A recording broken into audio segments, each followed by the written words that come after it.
Part 4 of Plato's Apology runs from margin number 31c to 35e and is about 2,000 words long. In it, Socrates does 5 things. First, he explains why he never sought political office, as was his right as a citizen of democratic Athens. Second, he gives 2 examples of times in his life when he risked death rather than obey unjust commands from political leaders. Third, he insists that he has no disciples or students or followers, and explains why it seems to some people that he does. Fourth, he invites anyone present in the court to speak up if they or their sons have been corrupted by him in the past. Lastly, he gives 2 reasons why he will not call his wife and children into court to beg the jury to spare him. In the next part of the video, I will give you the text of Part 4 with my notes on the screen. At the end of the video, I will offer some discussion questions. Here we go. Someone may wonder why I go about in private, giving advice and busying myself with the concerns of others, but do not venture to come forward in public and advise the state. I will tell you the reason of this. You have often heard me speak of an oracle or sign which comes to me, and is the divinity which Meletus ridicules in his indictment. This sign I have had ever since I was a child. The sign is a voice which comes to me and always forbids me to do something which I am going to do, but never commands me to do anything, and this is what stands in the way of my being a politician. And rightly, as I think, for I am certain, O men of Athens, that if I had engaged in politics, I should have perished long ago and done no good either to you or to myself. And don't be offended at my telling you the truth. For the truth is that no man who goes to war with you, or any other multitude, honestly struggling against the commission of unrighteousness and wrong in the state, will save his life. He who will really fight for the right, if he would live even for a little while, must have a private station and not a public one. I can give you as proofs of this, not words only, but deeds, which you value more than words. Let me tell you a passage of my own life, which will prove to you that I should never have yielded to injustice from any fear of death, and that if I had not yielded, I should have died at once. I will tell you a story, tasteless perhaps, and commonplace, but nevertheless true. The only office of state which I ever held, O men of Athens, was that of senator. The tribe Antiochus, which is my tribe, had the presidency at the trial of the generals who had not taken up the bodies of the slain after the battle of Arginusae, and you proposed to try them all together, which was illegal, as you all thought afterwards, but at the time I was the only one of the Prytanes who was opposed to the illegality, and I gave my vote against you. And when the orators threatened to impeach and arrest me, and have me taken away, and you called and shouted, I made up my mind that I would run the risk, having law and justice with me, rather than take part in your injustice because I feared imprisonment and death. This happened in the days of the democracy, but when the oligarchy of the 30 was in power, they sent for me and 4 others into the rotunda, and bade us bring Leon the Salaminian from Salamis, as they wanted to execute him. This was a specimen of the sort of commands which they were always giving, with the view of implicating as many as possible in their crimes. And then I showed, not in words only but in deed, that, if I may be allowed to use such an expression, I cared not a straw for death, and that my only fear was the fear of doing an unrighteous or unholy thing. For the strong arm of that oppressive power did not frighten me into doing wrong, and when we came out of the rotunda, the other 4 went to Salamis and fetched Leon, but I went quietly home, for which I might have lost my life, had not the power of the 30 shortly afterwards come to an end, and to this many will witness. Now, do you really imagine that I could have survived all these years if I had led a public life? Supposing that like a good man I had always supported the right, and had made justice, as I ought, the first thing. No indeed, men of Athens, neither I nor any other. But I have always been the same in all my actions, public as well as private, and never have I yielded any base compliance to those who are slanderously termed my disciples, or to any other. For the truth is that I have no regular disciples, but if anyone likes to come and hear me while I am pursuing my mission, whether he be young or old, he may freely come.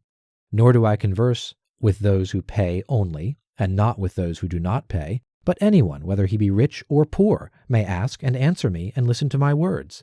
And whether he turns out to be a bad man or a good one, that cannot be justly laid to my charge, as I never taught him anything. And if anyone says that he has ever learned or heard anything from me in private, which all the world has not heard, I should like you to know that he is speaking an untruth. But I shall be asked, why do people delight in continually conversing with you? I have told you already, Athenians, the whole truth about this. They like to hear the cross-examination of the pretenders to wisdom. There is amusement in this. And this is a duty which the god has imposed upon me, as I am assured by oracles, visions, and in every sort of way in which the will of divine power was ever signified to anyone. This is true, O Athenians, or if not true, would soon be refuted. For if I am really corrupting the youth, and have corrupted some of them already, those of them who have grown up and have become sensible that I gave them bad advice in the days of their youth should come forward as accusers and take their revenge. And if they do not like to come themselves, some of their relatives, fathers, brothers, or other kinsmen should say what evil their families suffered at my hands. Now is their time. Many of them I see in the court. There is Crito, who is of the same age and of the same deme with myself. And there is Critobulus, his son, whom I also see. Then again there is Lysanias of Spectators, who is the father of Aeschines. He is present. And also there is Antiphon of Cephisus, who is the father of Epines. And there are the brothers of several who have associated with me. There is Nicostratus, the son of Theostotides, and the brother of Theodotus. Now Theodotus himself is dead, and therefore he, at any rate, will not seek to stop him. And there is Paralus, the son of Demodocus, who had a brother Theages, and Edamantus, the son of Ariston, whose brother Plato is present, and Antidorus, who is the brother of Apollodorus, whom I also see. I might mention a great many others, any of whom Meletus should have produced as witnesses in the course of his speech, and let him still produce them. If he has forgotten, I will make way for him, and let him say if he has any testimony of the sort which he can produce. Nay, Athenians, the very opposite is the truth, for all these are ready to witness on behalf of the corrupter, of the destroyer of their kindred, as Meletus and Anytus call me. Not the corrupted youth only, there might have been a motive for that, but their uncorrupted elder relatives. Why should they too support me with their testimony? Why indeed, except for the sake of truth and justice, and because they know that I am speaking the truth, and that Meletus is lying. Well, Athenians, this and the like of this is nearly all the defense which I have to offer. Yet a word more. Perhaps there may be someone who is offended at me when he calls to mind how he himself, on a similar or even a less serious occasion, had recourse to prayers and supplications with many tears, and how he produced his children in court, which was a moving spectacle, together with a posse of his relations and friends, whereas I, who am probably in danger of my life, will do none of these things. Perhaps this may come into his mind, and he may be set against me, and vote in anger because he is displeased at this.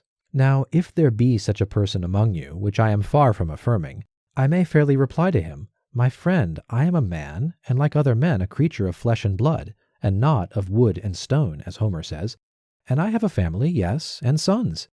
O Athenians, 3 in number, one of whom is growing up, and the others are still young, and yet I will not bring any of them hither in order to petition you for an acquittal. And why not? Not from any self-will or disregard of you. Whether I am or am not afraid of death is another question, of which I will not now speak. But my reason, simply, is that I feel such conduct to be discreditable to myself, and you, and the whole state. One who has reached my years, and who has a name for wisdom, whether deserved or not, ought not to debase himself. At any rate, the world has decided that Socrates is in some way superior to other men, and if those among you, who are said to be superior in wisdom and courage, or any other virtue, demean themselves in this way, how shameful is their conduct! I have seen men of reputation, when they have been condemned, behaving in the strangest manner. They seem to fancy that they were going to suffer something dreadful if they died, and that they could be immortal if only you would allow them to live. And I think that they were a dishonor to the state, and that any stranger coming in would say of them that the most eminent men of Athens, to whom the Athenians themselves give honor and command, are no better than women. And I say that these things ought not to be done by those of us who are of reputation, and if they are done, you ought not to permit them. You ought rather to show that you are more inclined to condemn not the man who is quiet, but the man who gets up a doleful scene, and makes the city ridiculous. But setting aside the question of dishonor, there seems to be something wrong in petitioning a judge and thus procuring an acquittal instead of informing and convincing him, for his duty is not to make a present of justice, but to give good judgment, and he has sworn that he will judge according to the laws, and not according to his own good pleasure, and neither he nor we should get into the habit of perjuring ourselves. There can be no piety in that. Do not then require me to do what I consider dishonorable and impious and wrong, especially now, when I am being tried for impiety on the indictment of Miletus. For if, O men of Athens, by force of persuasion and entreaty, I could overpower your oaths, then I should be teaching you to believe that there are no gods, and convict myself in my own defense of not believing in them.